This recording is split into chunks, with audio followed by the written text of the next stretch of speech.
Magandang araw. Narito ang inaasahang matututuhan ng bawat isa pagkatapos ng sesyong ito.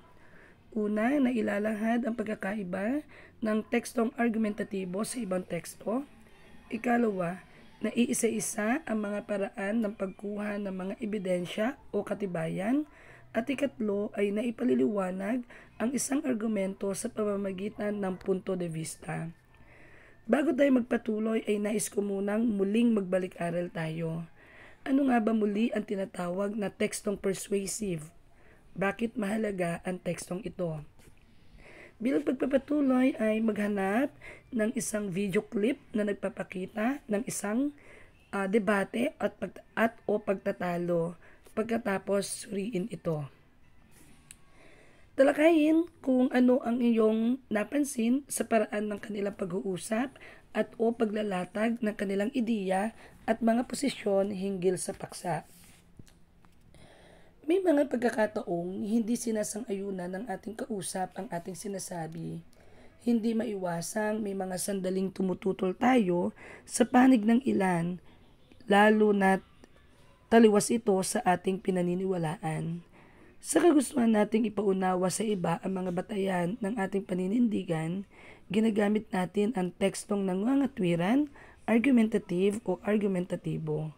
Kabilang sa mga halimbawa nito ang mga talumpati, debate, editorial at panunuring pampelikula, pandulaan o pang-aklat.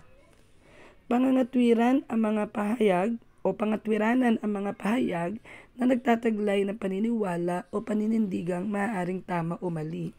Umiikot ito sa pagdududa sa usapin ng isang manananaysay o mananalumpati.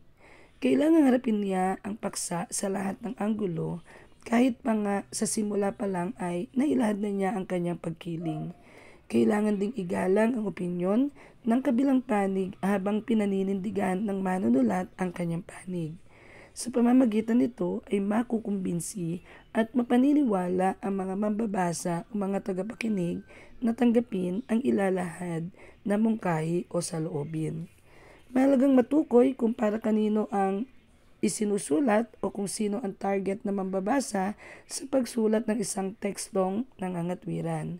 Isa-isip na ang layunin ng ganitong sulatin ay mahikayat ang iyong mga mambabasa sa iyong paninindigan at mapaniwala ang kausap o mambabasa sa pamamagitan ng mga kaisipan, paniniwala o kuro-kuro. Dapat isipin na neutral o walang pinapanindigan ang opinyon ng mga mambabasa o kaya na may hindi naniniwala sa iyong paninindigan. Ibig sabihin ay maaaring magbago siya ng kanyang posisyon at sumang-ayon sa iyong panig.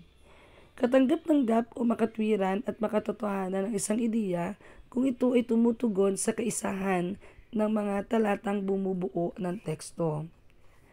Dapat na may batayan ang ideya para matanggap ito. Kung hindi makatwiran at makatotohanan ang ideya, kinakailangan ng higit pang pag-aaral hinggil sa pamamagitan ng pagbibigay ng batayan o saligan kung paano nakukuha ang mga ideyang ipinahayag. Tinatawag naman na lihis ang isang pangangatwiran kung hindi angkop o naaayon ang pagpapaliwanag o pagmamatuwid. Mainam na malaman ang mga ito upang maiwasto ang mga kamalian. Masasabing epektibo ang ipinahayag na pangangatwiran kung naaantig din nito ang damdamin ng mga mambabasa o mga tagapakinig. Maliban sa pagkintal ng kaisipan o ideya, maaaring kampante o nag-uudyok ng maigting na damdamin ang tono ng manananaysay. Pinakamainam na mahihikayat ang mambabasa o mga tagapakinig na kumikilos bunsod ng pagbabago ng antas ng pag-iisip at ng damdamin. Ang tekstong argumentatibo ay naglalayong ng pagbibigay argumento sa isang paksa, isang paraan ng pagpapatunay sa katotohanan ang pangangatwiran. Hindi dapat isipin na ang tekstong argumentatibo ay naglalayong ibahin ang opinyon ng kanyang mambabasa o ipakitang mali ang kanyang pinaniniwalaan. Sa halip, nagbibigay lamang ito ng isang matibay na bagong pananaw o punto de vista upang ito'y mapagnilayan at maihambing sa iba pang umiiral na pananaw. Maraming nag-iisip na halos magkatulad ang tekstong argumentatibo sa tekstong persuasive. May pagkakataon pang madalas itong na ipagpapalit dahil na rin sa malapit nilang katangian. Ngunit limiing mabuti ang dalawa. Mababatid na meron silang kaibahan pagdating sa estilo ng pagkakasulat. Una, binibigyang tuon ng tekstong argumentatibo ang pagpapatunay sa isang pananaw, samantalang ang persuasive naman ay naglalayong hikayatin ang mambabasa nito na paniwalaan ang inihaing kaisipan ng autor. Ikalawa, nagiging tunog personal o pansarili ang persuasive habang ang tekstong argumentatibo ay tila seryoso at nakasandig lamang sa mga katotohanan. Ikatlo, tinatanggap ng tekstong argumentatibo na mayroon pang ibang pananaw liban sa kanyang iniyahain na kabaligtaran ng tekstong persuasive. Dahil nakasentro lamang ang persuasive sa paglalahad ng autor nito ng pagpapalutang ng kanyang sariling pananaw na dapat paniwalaan ng mga mambabasa. Layunin ng tekstong argumentatibo na patunayan ang isang nosyon, konsepto o ideya na nagsisilbing paraan para umangat sa iba. Mga halimbawa nga nito ay ang tekstong argumentatibo, ang editorial, mga artikulo sa pahayagan na nagpapamalas ng mga katwiran hinggil sa napapanahong issue o usapin, talumpati, katulad ng nabanggit na kanina, panunuring pampelikula, pandulaan o pang-aklat. Dapat ding tandaan na ang layunin ng tekstong argumentatibo ay maigpakita ng isang argumento at paglalantad ng mga katotohanan o patunay upang higit ito ay mapatibayan o mapagtibay. Gayunpaman, hindi umiikot sa isang pananaw lamang ang ganitong teksto dahil tinatanggap nito na mayroon pang ibang pananaw maliban sa iminumungkahi ng autor.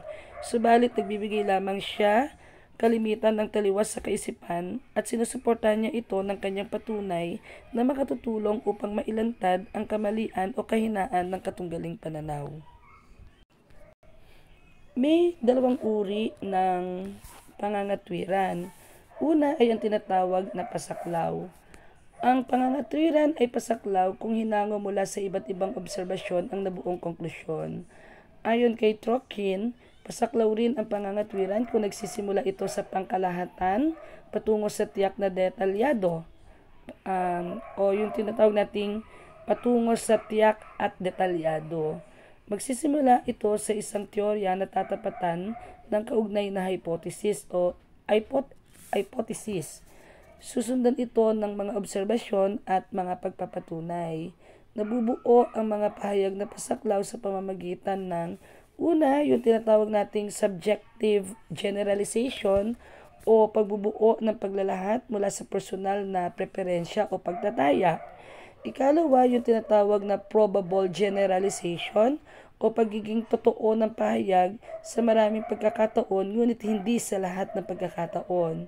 Ikatlo ay yung tinatawag namang categorical generalization o pagbubuo ng paglalahat batay lamang sa isang umiiral na katotohanan. Samantalang ang ikalawang uri ng pangangatwiran ay ang tinatawag naman na pabuod. Ang pangangatwiran ay pabuod kung nagsisimula sa tiyak na obserbasyon o pagmamasid hanggang sa maging paglalahat o pagbibigay ng pangkalahatang konklusyon o teorya. Layunin